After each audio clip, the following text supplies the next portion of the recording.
Hey, what's going on, everyone? It's time for story time. Happy to see you all here. Let's see who we got in chat. Michelle L, hello. Kirk Wilson, Sue Finelli, Spicy Sarah, Eric DeLeon, Barbazina. Hello, hello. How's everybody doing tonight? Best Adventure Setting. Hey, hey. Awesome. Well, I got a new backdrop. It's so cool. It's a map of Narnia. Like, just amazing. It's so awesome. And I wish that I could get my camera back far enough so that you could see the whole thing, because like it's freaking awesome. It literally is like it goes way up there and like way over here. Like it's big. It's like a blanket. Oh, I'm so excited about it. So yeah, happy you guys are here. Carrie Skates, what is happening? So yeah, we are continuing the Chronicles of Narnia, The Horse and His Boy. This is chapters 3 and 4. So where is Middle Earth? You know what, Eric? Like when I'm going to do the Lord of the Rings series, there's a map tapestry for the Lord of the Rings. So I'll get that one when I'm going to do that series. I'm just so excited for this. My son and I went to Pirates Days over at Westport, and one of the stands had a like pirate map, and I asked him if he had another one, and he was like, oh no, like that's not part of the stuff that I'm selling. And he's like, but I got it on Amazon. Like, I'm sure you can find one.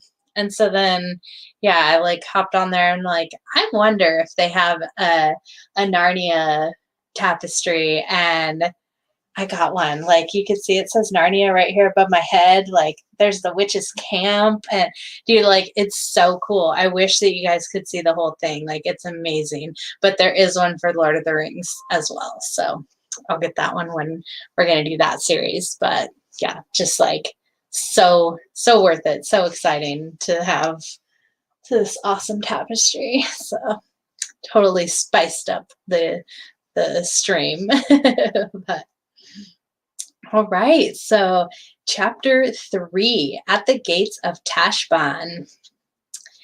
My name, said the girl at once, is Aravis Tarkina, and I am the only daughter of Kidrash Tarkin, the son of Rishti Tarkin, the son of Kidrash Tarkin, the son of Ilsombre Tizrak, the son of Ardib Tizrak, who was descended in a right line from the god Tosh. My father is the lord of the province of Calavar and is one who has the right of standing on his feet in his shoes before the face of Tisroc himself. May he live forever. My mother, on whom be the peace of the gods, is dead, and my father has married another wife. One of my brothers has fallen in battle against the rebels in the far west, and the other is a child. Yeah, serious tongue twister. Like when I was doing my gardening streams, all the official names of the plants were in Latin, and oh man, that was brutal having to go through those. So, Now it came to pass that my father's wife, my stepmother, hated me, and the sun appeared dark in her eyes as long as I lived in my father's house. And so she persuaded my father to promise me in marriage to Ahashta Tarkin. Now this Ahashta is of base birth, though in these latter years he has won the favor of the Tisroc. May he live forever. By flattery and evil counsels, and is now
oh my gosh. That's so embarrassing. I've never had that happen. I totally forgot to plug in my computer and it died. So, am I still live? Looks like I am. Like, that I'm live. So yeah, sorry about that. I literally forgot to plug in my computer and my battery does not last in any way. So we're going to try this again, but I don't know where it cut off. We were like literally in the middle of a paragraph. Wow, that's so embarrassing. I've never had that happen. So, so funny. Okay. Here we go. Okay, now this Ahashta is of base birth, though in these latter years he has won the favor of the Tisroc, may he live forever, by flattery and evil counsels, and is now made a Tarkin and the lord of many cities, and is likely to be chosen as the Grand Vizier when the present Grand Vizier dies. Moreover, he is at least 60 years old and has a hump on his back, and his face resembles that of an ape. Nevertheless, my father, because of wealth and power of this Ahashta, and being persuaded by his wife, sent messengers offering me in marriage, and the offer was favorably accepted. And Ahashta sent word that he would marry me this very year at the time of high summer. When this news was brought to me, the sun appeared dark in my eyes, and I laid myself on my bed and wept for a day. But on the second day I rose up and washed my face and caused my mare Win to be saddled and took with me a sharp dagger which my brother had carried in the Western wars and rode out alone. And when my father's house was out of sight, and I was come to a green open place in a certain wood where there were no dwellings of men, I dismounted from Win my mare and took out the dagger. Then I parted my clothes when I thought the readiest way lay to my heart, and I prayed to all the gods that as soon as I was dead, I might find myself with my brother. After that, I shut my eyes and my teeth and prepared to drive the dagger into my heart. But before I had done so, this mare spoke with the voice of one of the daughters of men and said, "Oh, my mistress, do not by any means destroy yourself, for if you live, you may yet have good fortune, but all the dead are dead alike." It, I didn't say it half so well as that, muttered the mare. "Hush, ma'am, hush," said Bree, who was thoroughly enjoying the story. "She's telling it in the grand Calormene manner, and no storyteller in a Tisrock's court could do it better. Pray go on, Tarkina." "When I heard the language of men uttered by my mare," continued Aravis, "I said to myself, the fear of death has disordered my reason and subjected me to delusions, and I became full of shame, for none of my lineage ought to fear death more than the biting of a gnat. Therefore I addressed myself a second time to the stabbing, but Win came near to me and put her head in between the dagger and discoursed to me most excellent reasons and rebuked me as a mother rebukes her daughter. And now my wonder was so great that I forgot about killing myself and about a Hashta and said, 'Oh, my mare, how have you learned to speak like one of the daughters of men?' And Win told me what is known to all this company, that in Narnia there are beasts that talk, and how she herself was stolen from thence when she was a little foal.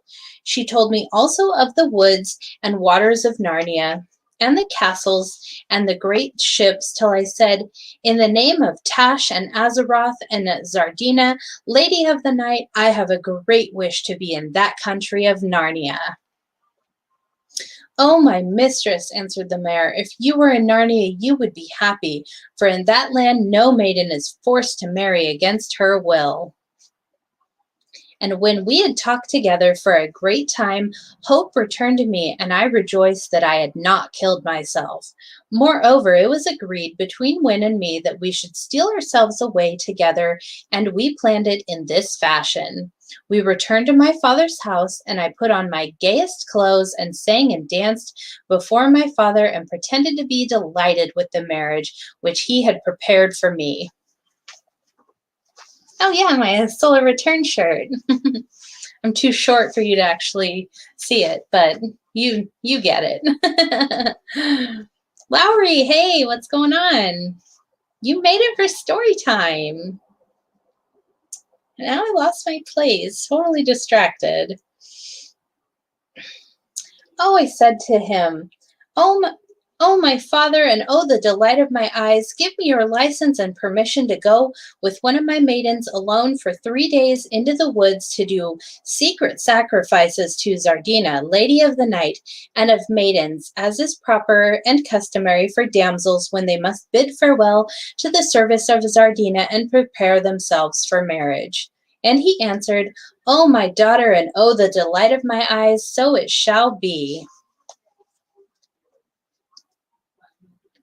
But when I came out from the presence of my father, I went immediately to the oldest of his slaves, his secretary, who had dandled me on his knees when I was a baby and loved me more than the air and the light. And I swore him to be secret and begged him to write a certain letter for me. And he wept and implored me to change my resolution. But in the end, he said, "To hear is to obey," and did all my will. And I sealed the letter and hid it in my bosom. "But what was in the letter?" asked Shasta. "Be quiet, youngster," said Bree. "You're spoiling the story. She'll tell us all about the letter in the right place. Go on, Tarkina." Then I called the maid who was to go with me to the woods and perform the rites of Zardina, and told her to wake me very early in the morning. And I became merry with her and gave her wine to drink, but I had mixed such things in her cup that I knew she must sleep for a night and a day. As soon as the household of my father had committed themselves to sleep, I arose and put on an armor of my brother's, which I always kept in my chamber in his memory. I put into my girdle all the money I had and certain choice jewels, and provided myself also with food, and saddled the mare with my own hands, and rode away in the second watch of the night. I directed my course not to the woods where my father supposed I would go, but north and east to Tashbaan. I wish I could come to Maine. I'm so jealous. I just want to be where all the flat earthers are all the time. Like, we need a village that we can just all be in together and not be stuck in Babylon hell. Now for 3 days and more I knew that my father would not seek me, being deceived by the words I had said to him. And on the 4th day we arrived at the city of Azimbalda. Now Azimbalda stands on the meeting of many roads, and from it the posts of the Tisroc, may he live forever, ride on swift horses to every part of the empire, and it is one of the rights and privileges of the greater Tarkans to send messages by them. I therefore went to the chief of the messengers in the house of imperial posts in Azimbalda and said, O dispatcher of messages, here is a letter from my uncle Ahashta Tarkan to Kidrash Tarkan, lord of Kalavar. Take now these 5 crescents and cause it to be sent to him. And the chief of the messengers said, to hear is to obey. The letter was feigned to be written by Ahashta, and this was the signification of the writing. Ahashta Tarkan to Kidrash Tarkan, salutation and peace. In the name of Tash, the irresistible, the inexorable, be it known to you that I made my journey toward your house to perform the contract of marriage between me and your daughter, Aravis Tarkina. It pleased fortune and the gods that I fell in with her in the forest when she had ended the rites and sacrifices of Zardina according to the custom of maidens. And when I learned who she was, being delighted with her beauty and discretion, I became inflamed with love, and it appeared to me that the sun would be dark to me if I did not marry her at once. Accordingly, I prepared the necessary sacrifices and married your daughter the same hour that I met her, and have returned with her to my own house. And we both pray and charge you to come hither as speedily as you may, that we may be delighted with your face and speech. And also that you may bring with you the dowry of my wife, which by reason of my great charges and expenses I require without delay.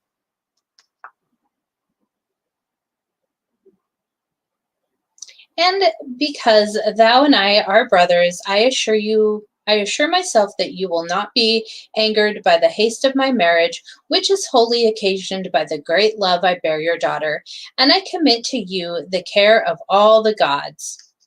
As soon as I had done this, I rode on in all haste from Azimbalda, fearing no pursuit, and expecting that my father, having received such a letter, would send messages to Ahashta or go to him himself, and that before the matter was discovered, I should be beyond Tashbaan. And that is the pith of my story until this very night, when I was chased by lions and met you at the swimming of the salt water. And what happened to the girl, the one you drugged? Asked Shasta. Doubtless she was beaten for sleeping late, said Aravis coolly, but she was a tool and a spy of my stepmother's. I am very glad they should beat her. I say, that was hardly fair, said Shasta. I did not do any of these things for the sake of pleasing you, said Aravis. And there's another thing I don't understand about that story, said Shasta. You're not grown up. I don't believe you're any older than I am. I don't believe you're as old. How could you be getting married at your age? Forever 25. Yes, happy birthday to the legend Sue Finelli. Aravis said nothing, but Bree said at once, Shasta, don't display your ignorance. They're always married at that age in the great Tarkin families.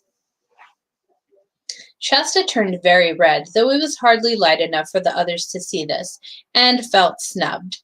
Aravis asked Bree for his story. Bree told it, and Shasta thought that he put in a great deal more than he needed about the falls and the bad writing. Bree obviously thought it very funny. But Aravis did not laugh. When Bree had finished, they all went to sleep. Next day, all four of them, 2 horses and 2 humans, continued their journey together. Shasta thought that it had been much pleasanter when he and Bree were on their own, for now it was Bree and Aravis who did nearly all the talking. Bree had lived a long time in Kellerman and had always been among Tarkins and Tarkins' horses, and so of course he knew a great many of the same people and places that Aravis knew. She would always be saying things like, but if you were at the fight of Zalendra, you would have seen my cousin Alamash. And Bree would answer, oh yes, Alamash. He was only captain of the chariots, you know. I don't quite hold with chariots or the kind of horses who draw chariots. That's not real cavalry, but he is a worthy nobleman. He filled my nose bag with sugar after the taking of Tebeth. Or else Bree would say, I was down at the lake of Mesriel that summer, and Aravis would say, oh, Mesriel, I had a friend there, Lazareline Tarkina.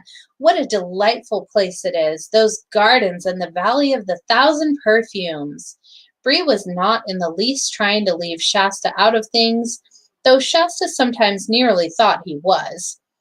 People who know a lot of the same things can hardly help talking about them, and if you're there, you can hardly help feeling that you're out of it.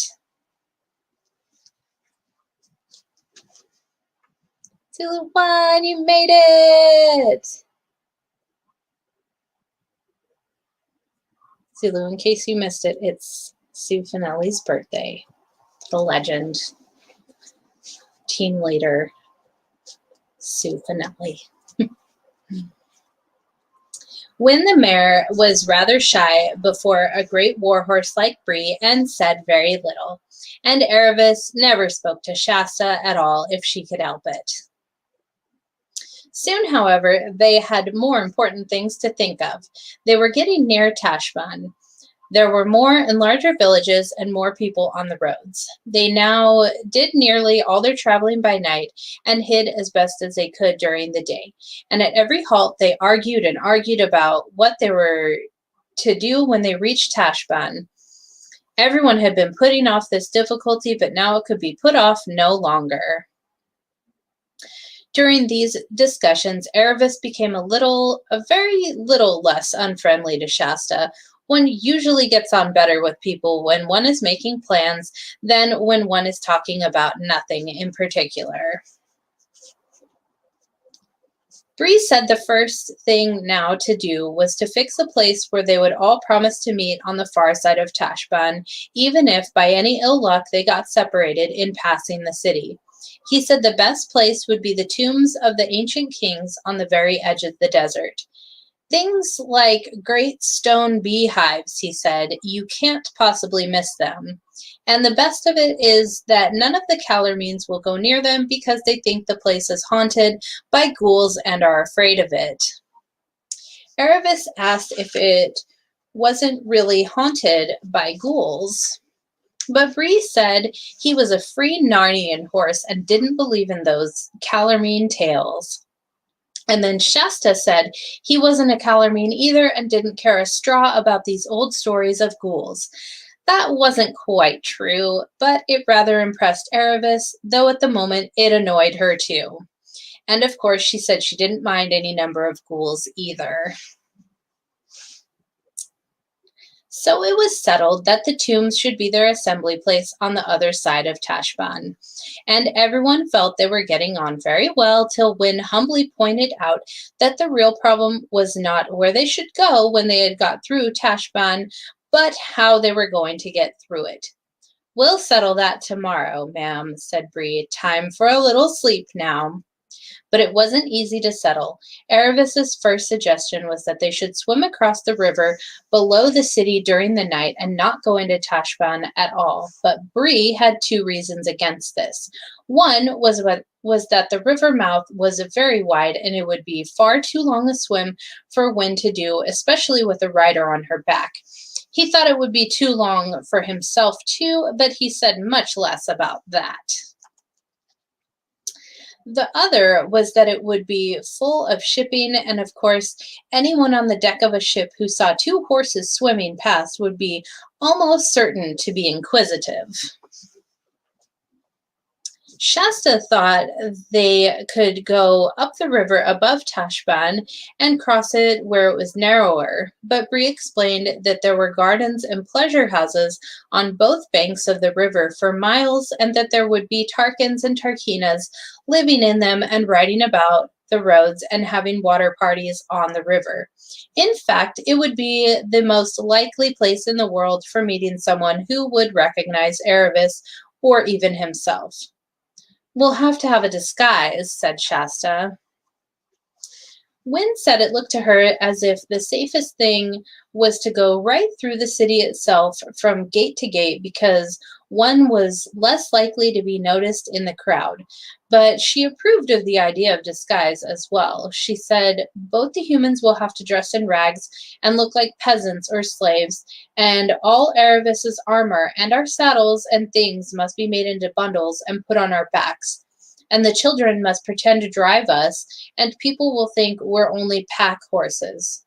"My dear Wynne," said Aravis rather scornfully, "as if anyone could mistake Bree for anything but a war horse, however you disguised him."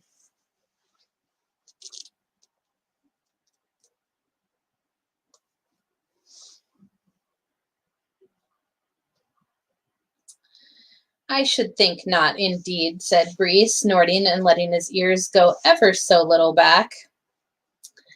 "I know it's not a very good plan," said Wynne, "but I think it's our only chance, and we haven't been groomed for ages, and we're not looking quite ourselves. At least I'm sure I'm not.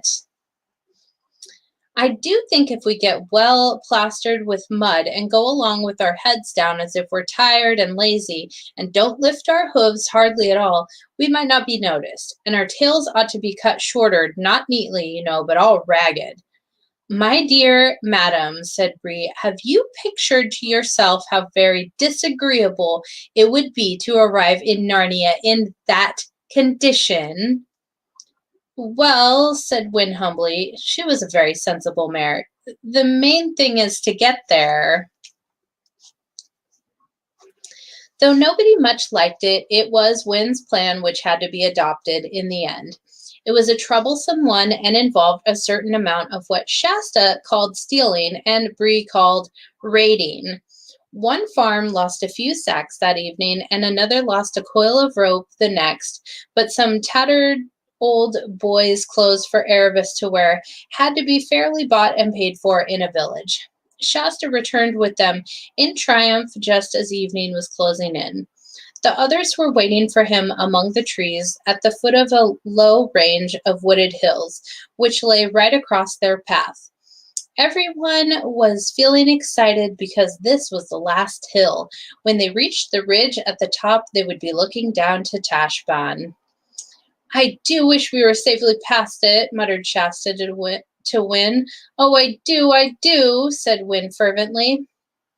That night they wound their way through the woods up to the ridge by a woodcutter's track, and when they came out of the woods at the top, they could see thousands of lights in the valley down below. Shasta had no notion of what a great city would be like, and it frightened him. They had their supper, and the children got some sleep, but the horses woke them very early in the morning. Tinfoil. So if you know the earth is flat, you got to have a tinfoil hat to go with it.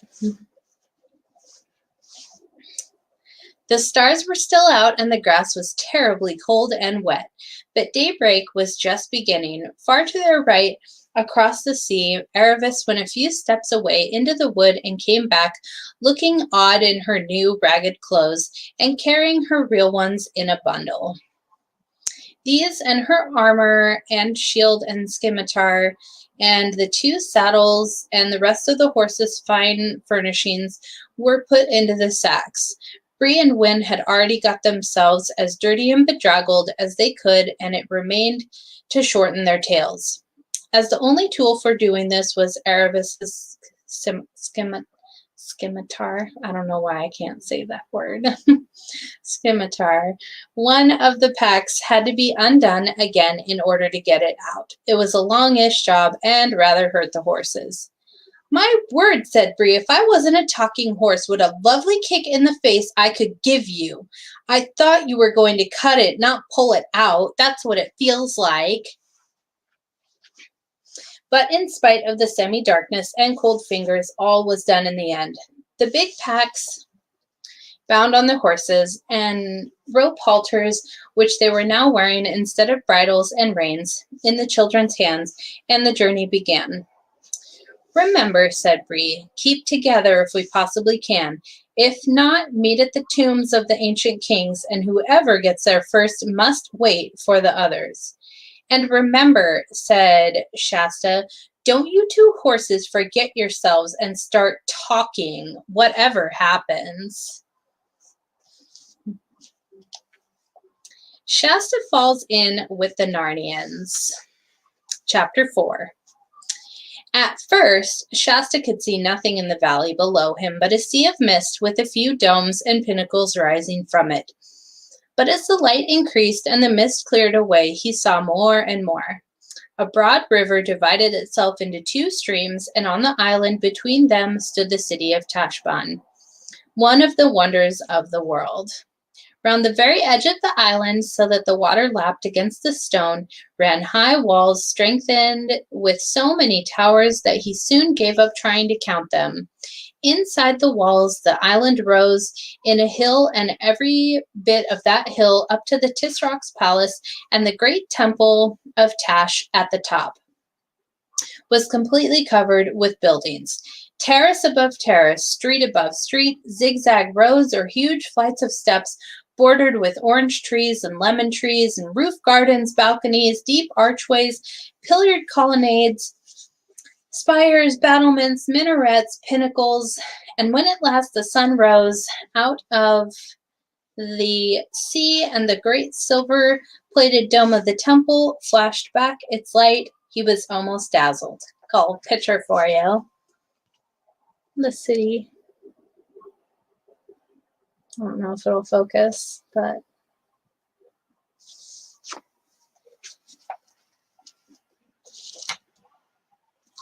how many books do I have in my library? I don't know, honestly. I don't have a technical library. A lot of the books that I've read, honestly, I just checked them out from the library and then returned them because then I didn't have to purchase them. And but yeah, I've had this series of books since I was a kid, which is why they're like well read and falling apart and whatnot. But yeah, I don't have nearly as many books as I would like to have. I've got like a stack of books down here by my bed that are like flat earth books that I picked up, like Mark Sargent's books and just a few other ones like that. But yeah, a lot of my stuff is in storage, honestly, so I don't really have a lot of space in my room. Doc Michael, hey, you made it. But once I have my house, I will definitely have an awesome library with, you know, a hidden passage through one of the bookshelves. It's necessary.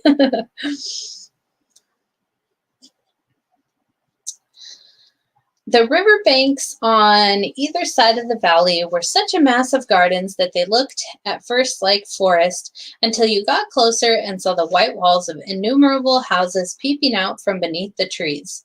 Soon after that, Shasta noticed a delicious smell of flowers and fruit. About 15 minutes later, they were down among them, plodding on a level road with white walls on each side and trees bending over the walls.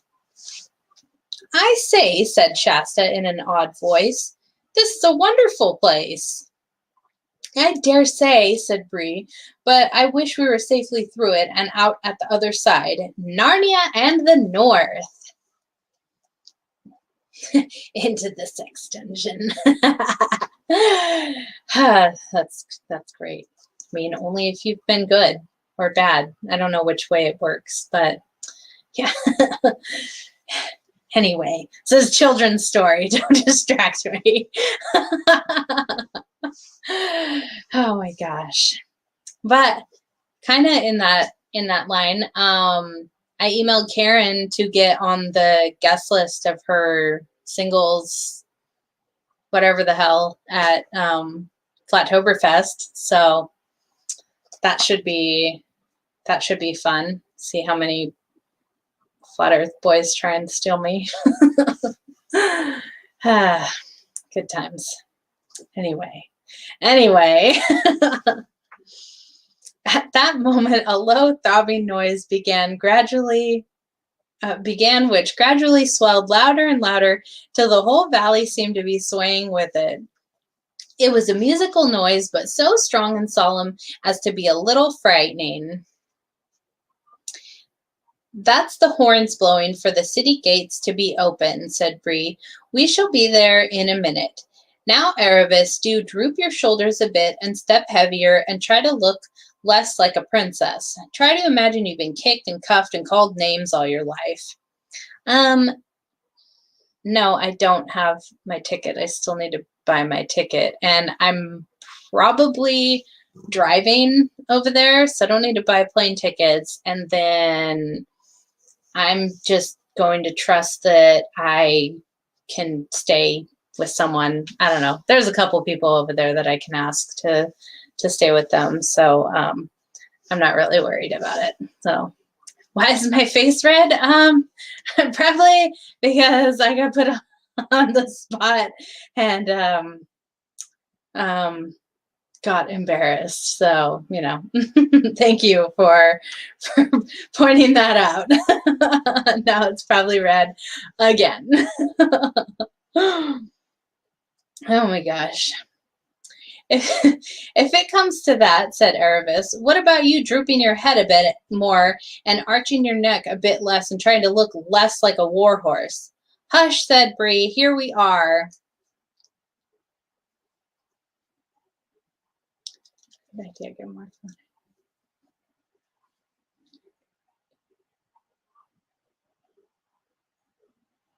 Made me go red. Heat wave in America. Yeah, I mean, it was 115 here on Monday, which was absolutely awful.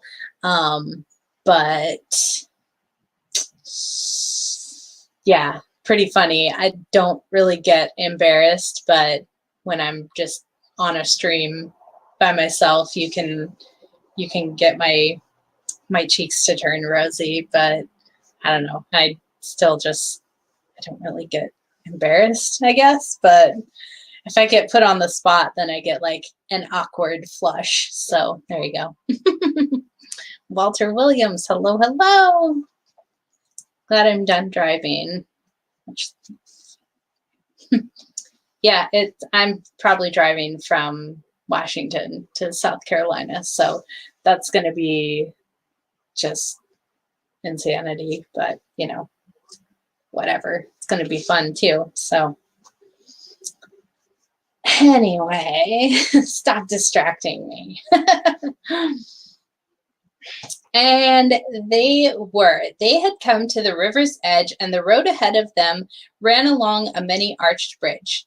The water danced brightly in the early sunlight away to their right, nearer the river's mouth. They caught a glimpse of ships' masts.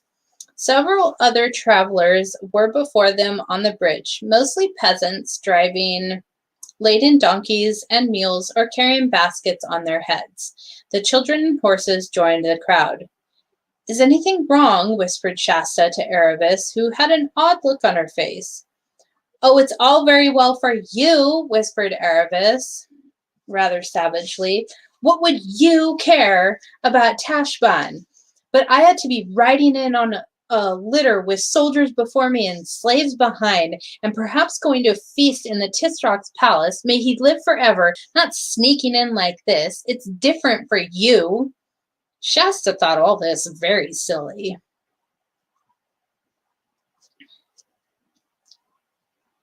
Nice, yeah, I'll stay with you one sick tuck. Hell yeah. Down for house party?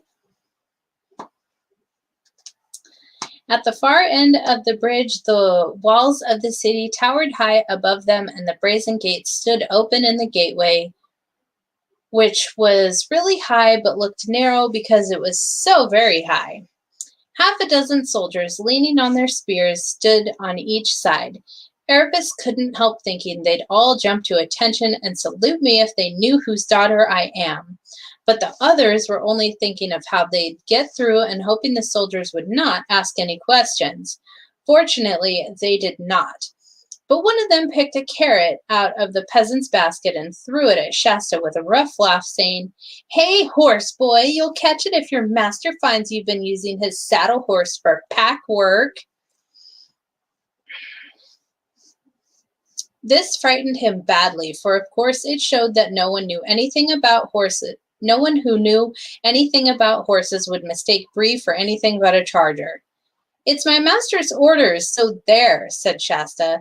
But it would have been better if he had held his tongue, for the soldier gave him a box on the side of the face that nearly knocked him down and said, "Take that, you young filth, to teach you how to talk to free men."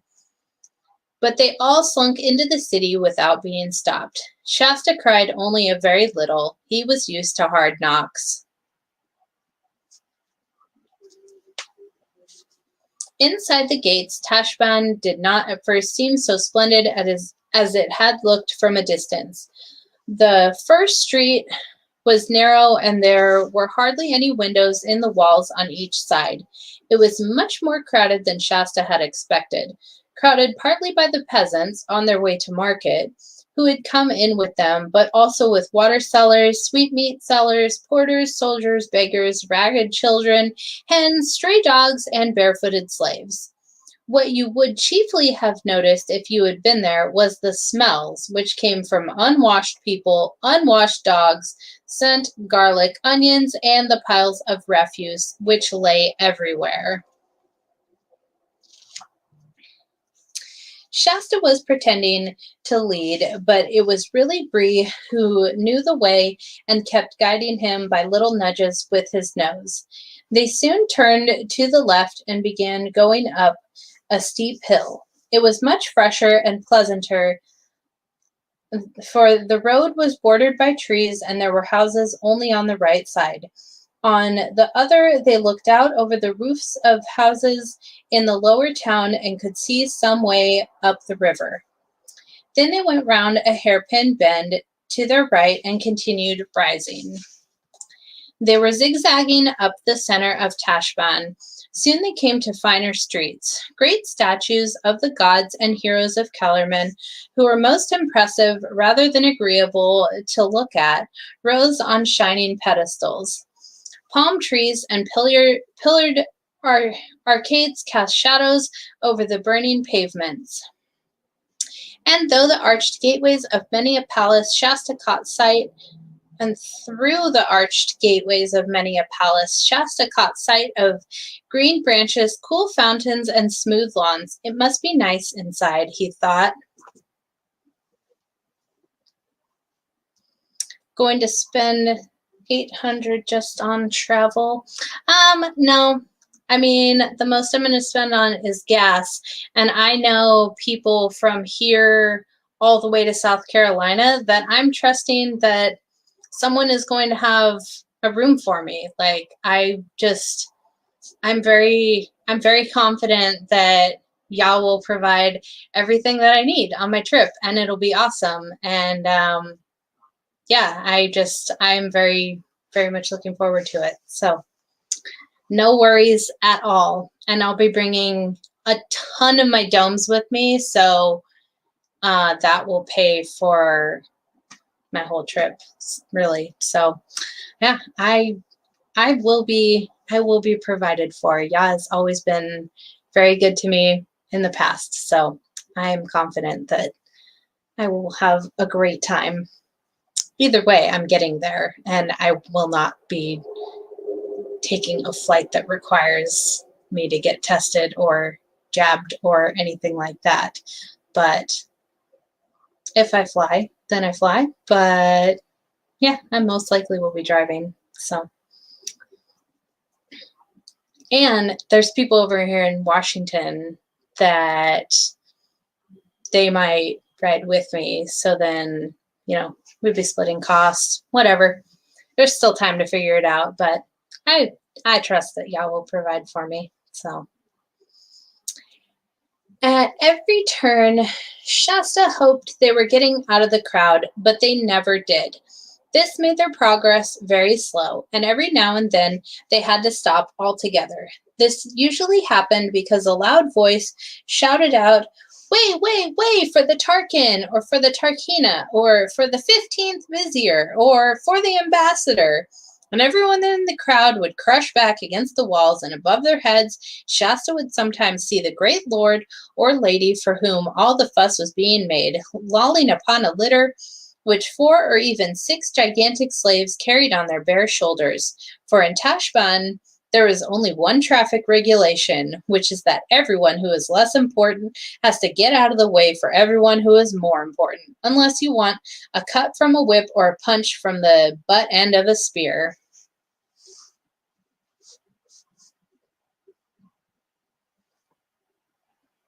I say Yah, as in YAH, and I am meaning our Creator, because I am not really religious, though I do enjoy the Bible, and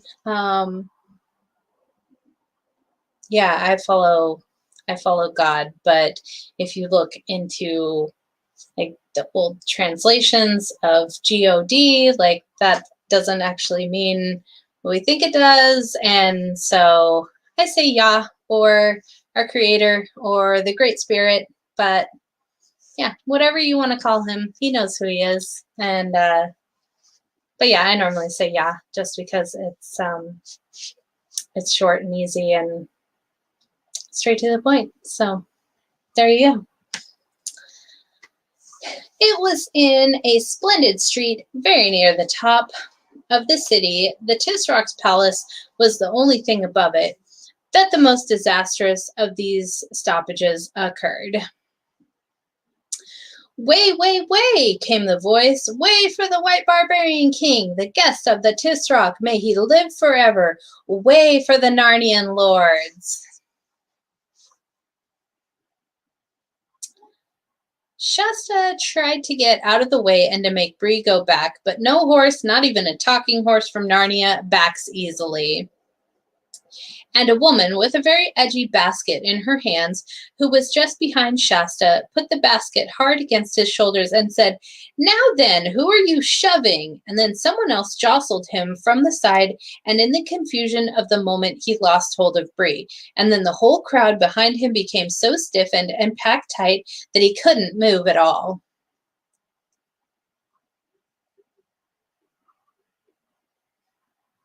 So he found himself unintentionally in the first row and had a fine sight of the party that was coming down the street. Part ginger is going to make someone an awesome queen.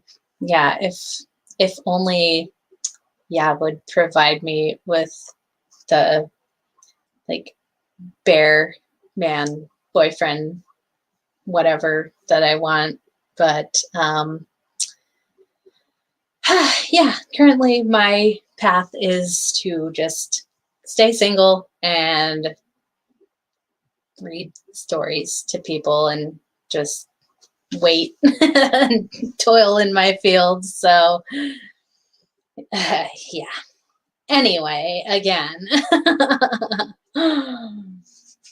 it was quite unlike any other party they had seen that day. The crier who went before it shouting, "Way, way," was the only Calormene in it. and there was no litter. Everyone was on foot. There were about half a dozen men, and Shasta had never seen anyone like them before. For one thing, they were all as fair-skinned as himself, and most of them had fair hair. And they were not dressed like men of Calormen. Most of them had legs bare to the knee. Their tunics were of fine, bright, hardy colors, woodland green or gay yellow, and fresh blue. Instead of turbans, they wore steel or silver caps, some of them set with jewels and one with little wings on each side. A few were bareheaded. The swords at their sides were long and straight, not curved like Calormene scimitars. And instead of being grave and mysterious like most Calormenes, they walked with a swing and let their arms and shoulders go free, and chatted and laughed. One was whistling. You could see that they were ready to be friends with anyone who was friendly and didn't give a fig for anyone who wasn't. Shasta thought he had never seen anything so lovely in his life.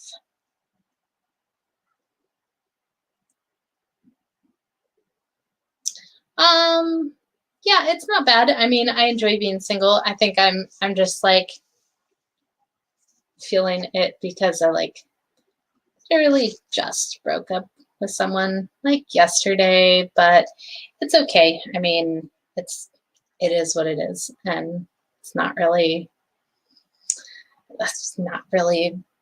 anything I can do about it. He was on the other side of the country, so distance makes things nearly impossible, and so I don't know. It is what it is. No hard feelings. So here we are. But there was not time to enjoy it, for at once a really dreadful thing happened. The leader of the fair-headed men suddenly pointed at Shasta, cried out, "There he is! There's our runaway!" and seized him by the shoulder. Next moment, he gave Shasta a smack, not a cruel one to make you cry, but a sharp one to let you know you were in disgrace, and added, shaking, "Shame on you, my lord! Fie for shame! Queen Susan's eyes are red with weeping because of you. What, truant for a whole night? Where have you been?"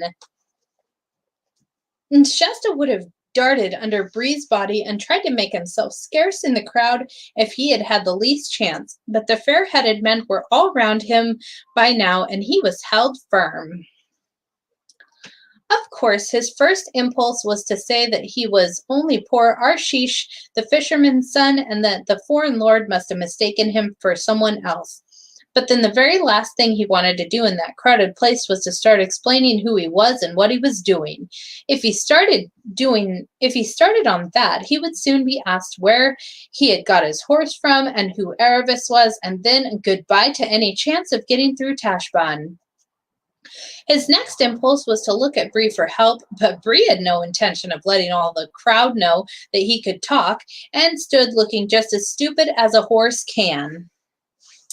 As for Erebus, Shasta did not even dare to look at her for fear of drawing attention, and there was no time to think, for the leader of the Narnians said at once, Take one of his little lordship's hands, Paradin, of your courtesy, and I'll take the other. And now on, our royal sister's mind will be greatly eased when she sees our young scapegrace safe in our lodging." I moved 5,000 miles to Mexico to marry my wife after spending time working here in 2017. Yeah, and, I mean, maybe in the future it'll work out for us, but I don't know. I mean, I can't leave Washington because of my son, and he can't leave Connecticut because of his business. So who knows?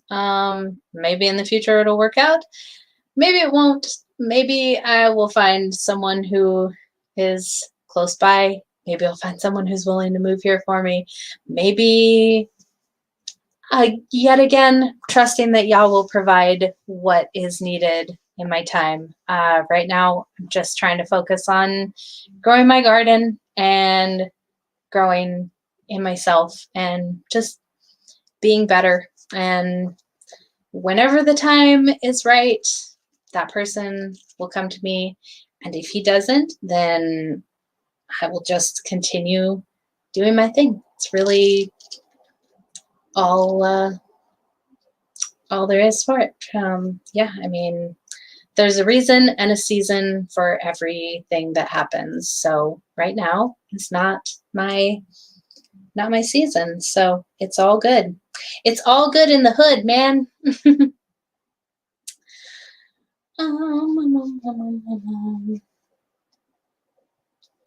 And so, before they were halfway through Tashbaan, all their plans were ruined, and without even a chance to say goodbye to the others, Shasta found himself being marched off among strangers and quite unable to guess what might be going to happen next. The Narnian king, for Shasta began to see by the way the rest spoke to him that he must be a king, kept on asking him questions, where he had been, how he had got out, what he had done with his clothes, and didn't he know that he had been very naughty? Only the king called it not instead of naughty.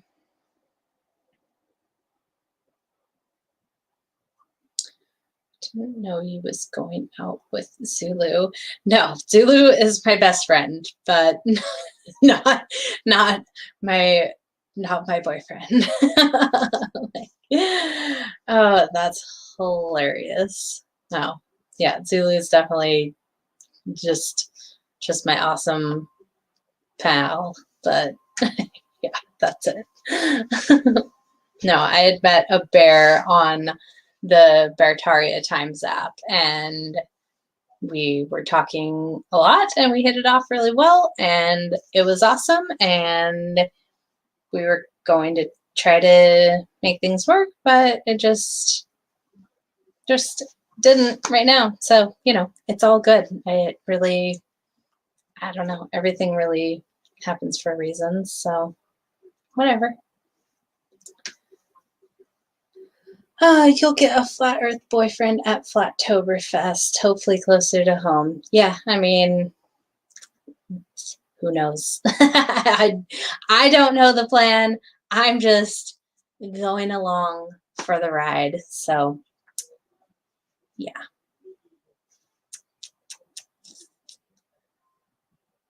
Yes, Zulu is married. Yeah, he's not married to me. So his loss, my loss. Who knows whose loss it is? I don't know. No, Zulu and I have been really good friends for a long time, and yeah, he's definitely one of my besties. So he's my ride or die pal, and yeah, we have great time when we hang out, and we can always chat on the phone and have a great time. But yeah, he's definitely not my boyfriend.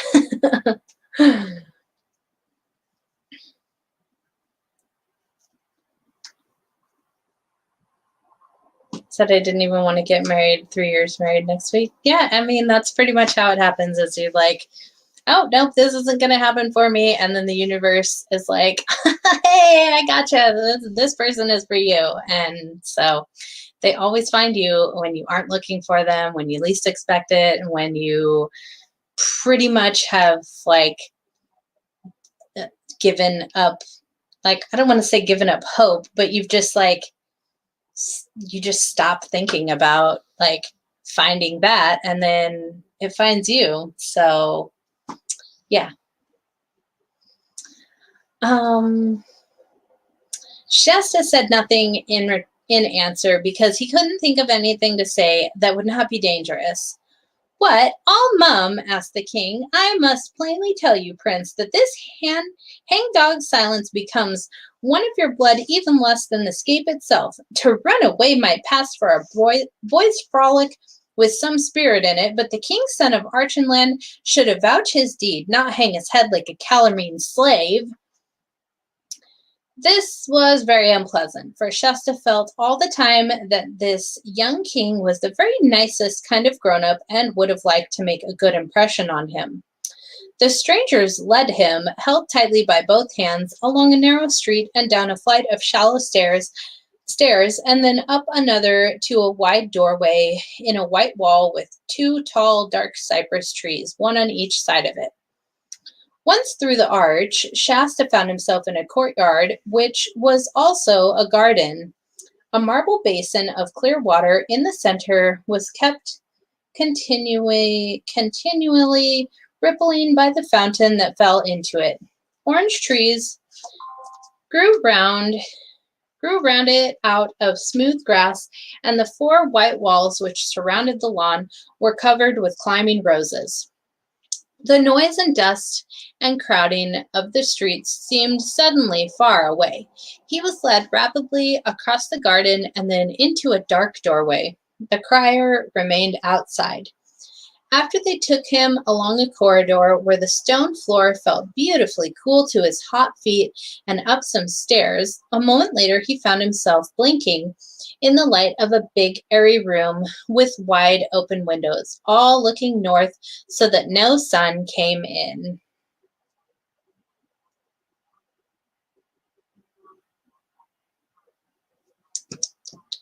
There was a carpet on the floor more wonderfully colored than anything he had ever seen, and his feet sank down into it as if he were treading in thick moss. All round the walls there were low sofas with rich cushions on them, and the room seemed to be full of people. Very queer people, some of them, thought Shasta, but he had no time to think of that before the most beautiful lady he had ever seen rose from her place and threw her arms round him and kissed him, saying, "Oh, Corin, Corin, how could you? And thou and I are such close friends ever since thy mother died. And what should I have said to thy royal father if I came home without thee?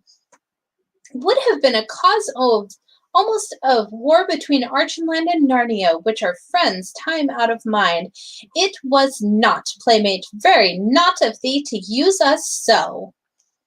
Apparently, thought Shasta to himself, I'm being mistaken for a prince of Archenland, wherever that is, and these must be Narnians. I wonder where the real Corin is. But these thoughts did not help him say anything out loud.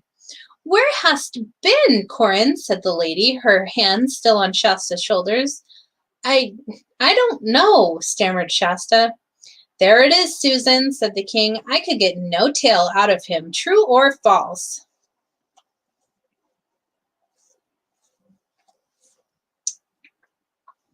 Your Majesties, Queen Susan, King Edmund, and a voice. When Shasta turned to look at the speaker, he nearly jumped out of his skin with surprise, for this was one of those queer people whom he had noticed out of the corner of his eye when he first came into the room. He was about the same height as Shasta himself. From the waist upward, he was like a man, but his legs were hairy like a goat's and shaped like a goat's, and he had a goat's hooves and a tail. His skin was rather red, and he had curly hair and a short pointed beard and two little horns. He was, in fact, a faun, which is a creature Shasta had never seen a picture of or even heard of. And if you've read a book called The Lion, the Witch, and the Wardrobe, you may like to know that this was the very same faun, Tumnus by name, whom Queen Susan's sister Lucy had met on the very first day when she found her way into Narnia. But he was a good deal older now, for by this time Peter and Susan and Edmund and Lucy had been kings and queens of Narnia for several years. Your Majesties, he was saying, His little Highness has had a touch of the sun. Look at him. He is dazed. He does not know where he is. Then, of course, everyone stopped scolding Shasta and asking him questions, and he was made much of and laid on a sofa, and cushions were put under his head, and he was given iced sherbet in a golden cup to drink and told to keep very quiet. Nothing like this had ever happened to Shasta in his life before. He had never even imagined lying on anything so comfortable as that sofa or drinking anything so delicious as that sherbet. He was still wondering what had happened to the others and how on earth he was going to escape and meet them at the tombs, and what would happen when the real Corin turned up again. But none of these worries seemed so pressing now that he was comfortable, and perhaps later on there would be nice things to eat.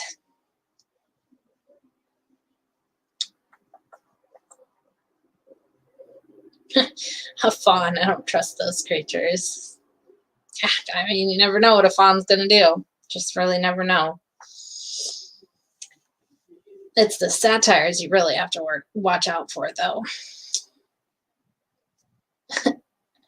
Tangent. I really had to just stop reading chat. Oh, man. You people are so fun. I'm so glad you're here. Meanwhile, the people in that cool, airy room were very interesting. Besides the fawn, there were two dwarfs, a kind of creature he had never seen before, and a very large raven. The rest were all humans, grown-ups but young, and all of them, both men and women, had nicer faces and voices than most Calormenes. And soon Shasta found himself taking an interest in the conversation. Now, madam, the king was saying to Queen Susan, the lady who had kissed Shasta, what think you? We have been in this city fully 3 weeks. Have you yet settled in your mind whether you will marry this dark-faced lover of yours, this Prince Rabadash, or no? The lady shook her head. No, brother, she said, not for all the jewels in Tashbaan. Hello, thought Shasta. Although they're king and queen, they're brother and sister, not married to one another.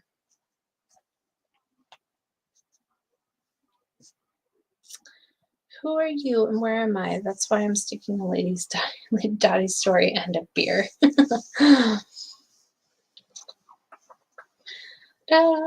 Truly, sister, said the king, I should have loved you the less if you had taken him, and I tell you that at the first coming of the Tisrock's ambassadors into Narnia to treat of this marriage, and later when the prince was our guest at Cair Paravel, it was a wonder to me that ever you could find it in your heart to show him so much favor.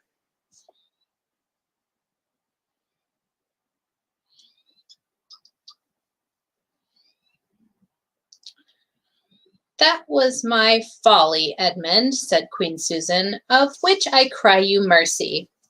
Yet when he was with us in Narnia, truly this prince bore himself in another fashion than he does now in Tashbaan. For I take you all to witness what marvelous feats he did in that great tournament and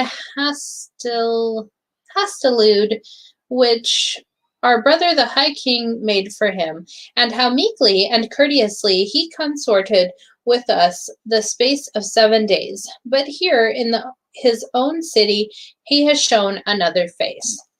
Ah, croaked the raven, it is an old saying, see the bear in his own den before you judge of his conditions. That's very true, Salopad, said one of the dwarfs, and another is, come, live with me and you'll know me.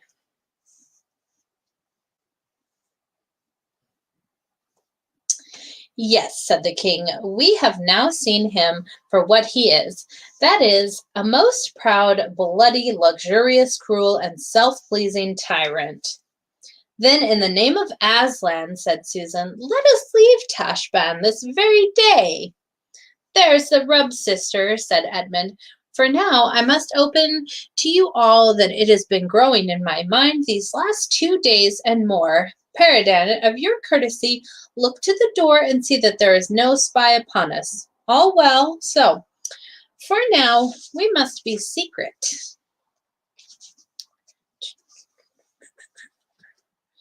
Everyone had begun to look very serious when Queen Susan jumped up and ran to her brother. Oh, Edmund, she cried, what is it? There is something dreadful in your face. That's the end of chapters 3 and 4. I know it's always so sad when story time is done, but gives you something to look forward to next week. So let me say hello. Apparently it's 11:11 in some places. It's 9:11 here, so I have to wait for my 11:11. The saddest of pandas. Hello to Johnny Cool, Eric DeLeon, Carrie Skates, Doc Michael, Sue Finelli, happy birthday. Barbara Zena, Walter Williams. Oh no, I almost closed the window. We don't want that. Spicy Sarah.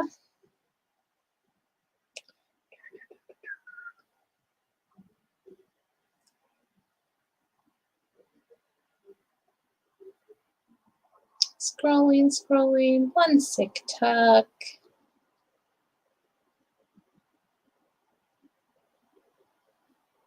I think that's probably everyone. I think everyone else was back at the beginning. Zulu one probably fell asleep. He tends to do that because it's late where he is. I don't know, is Lowry still here? Anyway. Was having so much fun. One more chapter. Oh, no. You don't get one more chapter. You have to wait. You have to wait until next week. Tell us how excited you are about Flattoberfest. Is there anyone out there where you live that is of like mind that you can talk to that is a friend? I mean, I have like quite a few people here. Actually, I had a meetup back in March and I had 70 Kirk Wilson, hello. I had 70 people show up to it, and it was a mixture of Flat Earth and Bears, which they're basically the same people. They all know that we live in a created realm, and you know, they're pretty immune to the nonsense. So glad to be a part of both of those communities. But yeah, I mean, Baldini is here, but he's married. And then, yeah, quite a few of the Bears that came to my meetup, they brought their families. So, you know, they're married too. Not really looking to be someone's like extra wife. And I don't know. I mean, I'm sure there's like single people here. I just like, I don't really know how to find them, and I don't really look for people. I just kind of do my own thing. And I mean, I'm having a meetup August 1st. So Seahurst Park in Burien, Washington. It's going to be a pretty good time. Bears and Flat Earth are welcome. Kids are welcome. You know, bring your family, bring your friends. But yeah, that's going to be a lot of fun. It's a super nice park. It's on the waterfront, and so if it's a clear day, there'll be. What about Mark Sargent? I mean, I would love to be Mark's ex-girlfriend, but he just keeps running away. I don't know. I don't know. Yeah, Mark is definitely my celebrity crush now that I don't care about celebrities anymore. And he has been for years, and he knows that. But I don't know. I mean, Mark is kind of like,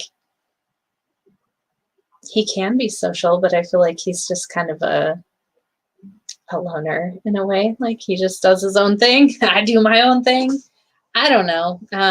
You all tell Mark to be my boyfriend. Like, you work on that for me. But yeah, I don't know. I'm probably going to take a road trip down to California next month.